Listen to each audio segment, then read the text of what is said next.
Listen to me, man. You have a great life in front of you. But your great life is in front of you. It's not behind you. What you did back there ain't got nothing to do with what God got for you. What you did back there was learn the lessons to get you to where you are at this particular moment right here. But what God got for you, do you know, man, that you can actually mess your life completely up? You can jack it all the way up and you can turn around and get it right. Whatever you focus on, that's what you're going to continue to multiply and expand in your life. But if you focus on what you don't have, if all you can do is point out the negative things in your life, whatever you focus on, you're going to expand that. Some people, all they can do is complain. We all have had experiences in our lives that if we permit these experiences to do so, we will allow them to weigh us down. If we permit them to do so, they will be luggage that will be dragging through life, holding us down, stifling our potential to give and to contribute in life. If we continue to carry all of these things, we can never be open to the love and the abundance and the opportunity that life has to offer us, because we are so full with what we've got. Do you realize that every day you thought you wasn't gonna make it? Do you remember them days where you thought it was absolutely unbearable and you thought you wasn't gonna endure that one? Do you know that your survival rate for every last one of them bad days is 100%? Your track record for surviving bad days is 100%. That's a fact. All you got to do is start changing the way you think. You can protect yourself from negativity. And that's what stops most people, negative thoughts. You can coat your mind from negativity. The way you can put a coating around your mind is with one simple thing: gratitude. Gratitude erases negativity. When you're showing a spirit of gratitude for what I got, not that you're satisfied with it, but you're grateful for what you got. Develop a spirit of gratitude. I'm thankful for life. I'm thankful to be an American. I'm thankful to be on this part of the planet. I'm thankful to see another day. No, things aren't what I want them to be. No, I don't have all the things I want to have. But I'm thankful that I'm still here. I have another opportunity, another day to live, another chance to contribute, another chance to make a difference in life. The moment you start feeling abundant and worthy, you are generating wealth. The moment you're empowered and feel it, you're beginning to step towards your success. The moment you start feeling whole, your healing begins. And when you love yourself and you love all of life, you'll create an equal. And now you're causing an effect. I feel very strongly that we can make an incredible difference in life. Phyllis Marx said, giving empowers you because taken to its ultimate, what you are really giving is love. Love is the motivating force behind the infinite supply of universal energy. Love truly makes the world go round. And as with anything circular, it's going, keep coming back. But I always believed that I could do whatever I set my mind to. That's the only credit I will give myself is when other people break and give up and stop, I just don't, right? And it comes down to the story you tell yourself about yourself. Now, if you don't know this quote, live by it. One can have no smaller or greater mastery than mastery over oneself. That's Da Vinci. Da Vinci did amazing things with his life. I wanted to do equally amazing things with mine. And if that's the game that we're playing, if I can construct my belief system, if I can choose at any moment to believe something that's more empowering than I was believing the moment before, and that will actually find its way into my actions, allow me to do things that I couldn't do the moment before, then it's like that moment in The Matrix where Neo realizes he knows Kung Fu. And that's like, as funny as that is, that's how I think about life. To me, the very fundamental purpose of life is to find out how many skills I can acquire that have utility, and then put that utility to the test in service of something greater than myself. How many skills can I acquire that have utility, put that utility to the test in service of something greater than myself? That is for me the purpose of life. Now, I don't actually want to know Kung Fu. That is not the mission that I'm here to live. But I knew that I had to identify my mission. So what was going to be my mission? Mother Teresa has an amazing quote. Nobody will act for the many, but people will act for the one. And that really struck me, because I realized they were right. I was looking at this global pandemic of ill health, and I wasn't moving into action, but thinking about my mom and my sister, or the uncle I had who ate himself to death when I was 12 years old. That made me want to act.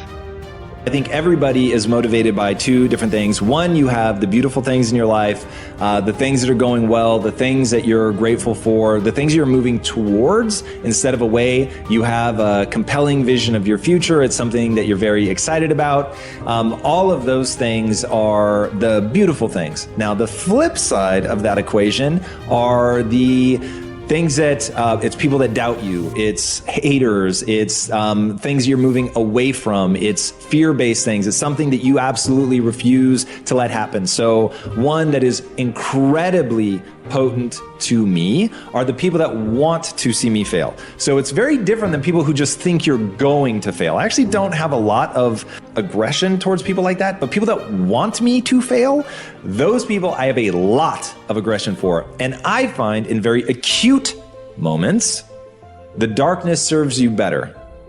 In very acute moments.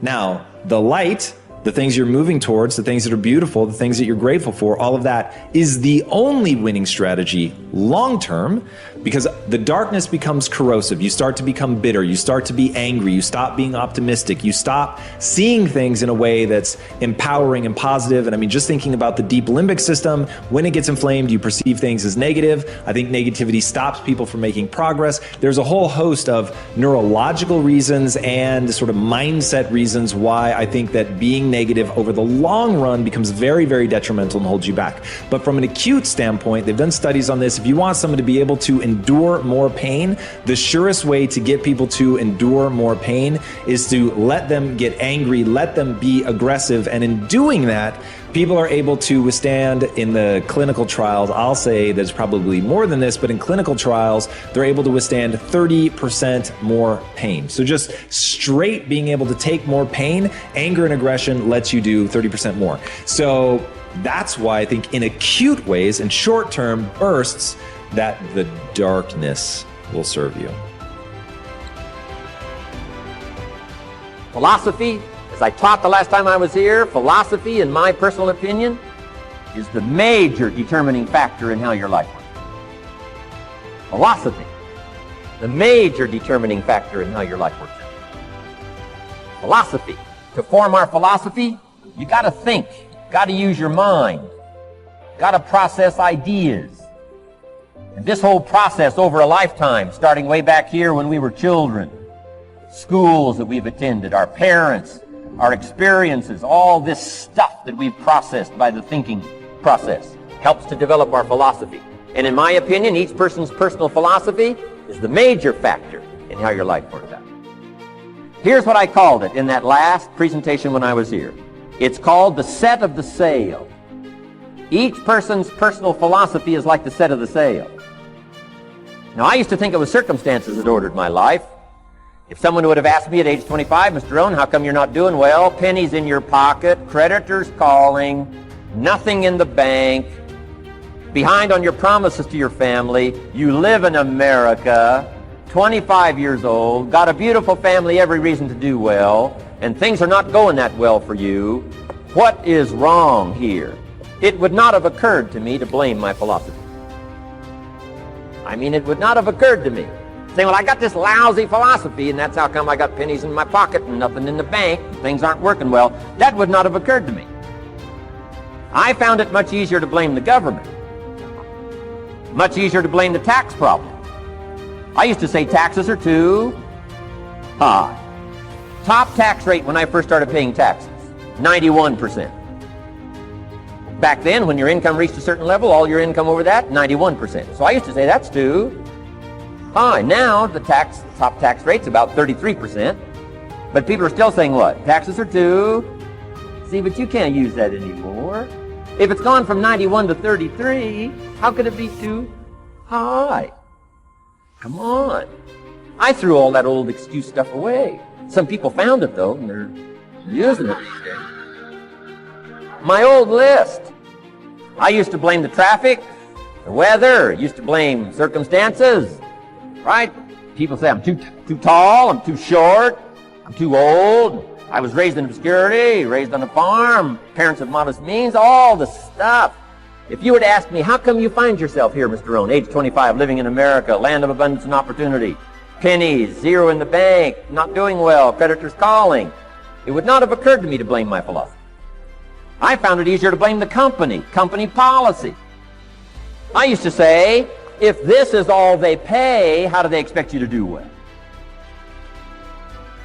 So I figured that, my future was going to be tied to what everybody else was arranging, the economy and, right, interest rates. I used to say things cost too much. That was my whole explanation, not my philosophy, until my teacher taught me better that this is where the problem was, my own personal philosophy. Here's what's exciting about each person's personal philosophy. That's what makes us different than dogs and animals and birds and cats and spiders and alligators. That's what makes us different than all of the life forms. The ability to think, the ability to use your mind, the ability to process ideas, and not just operate by instinct. In the winter, I'm telling you, the goose can only fly south. What if south doesn't look too good? Tough luck. It can only fly south. But see, human beings are not like a goose, can only fly south. I mean, you can turn around, go north, you can go east, you can go west, you can order the entire process of your own life.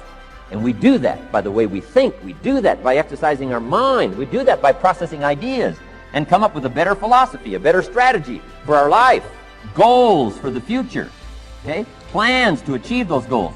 All this comes from developing our philosophy. Philosophy helps us to process what's available. Well, when we get here, we got seed, and we got soil, and we got some rain, and we've got some what?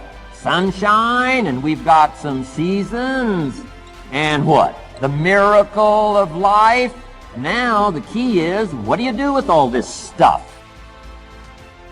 How do you turn all this stuff that's available here into equity and promise and lifestyle and dreams and future possibilities?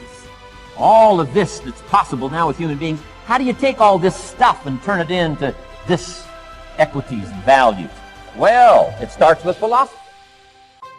What is the seed? What is the soil? What is the sunshine? What is the rain? Is it possible to take some of each of all the stuff that's available and turn it into food and turn it into value and turn it into nourishment, turn it into something spectacular and unique that no other life form can do? And the answer is yes. But you cannot deal with all this stuff and what to do with it unless you start refining your philosophy. Think, use your mind, come up with ideas, and strengthen your philosophy. So the seed and the soil and the rain and the sunshine, this is called, the economy and the banks and the money and the schools and everything that's available out there, processing information, what to do with all that, and turn it into equity and value. That is the major challenge of life, my personal opinion.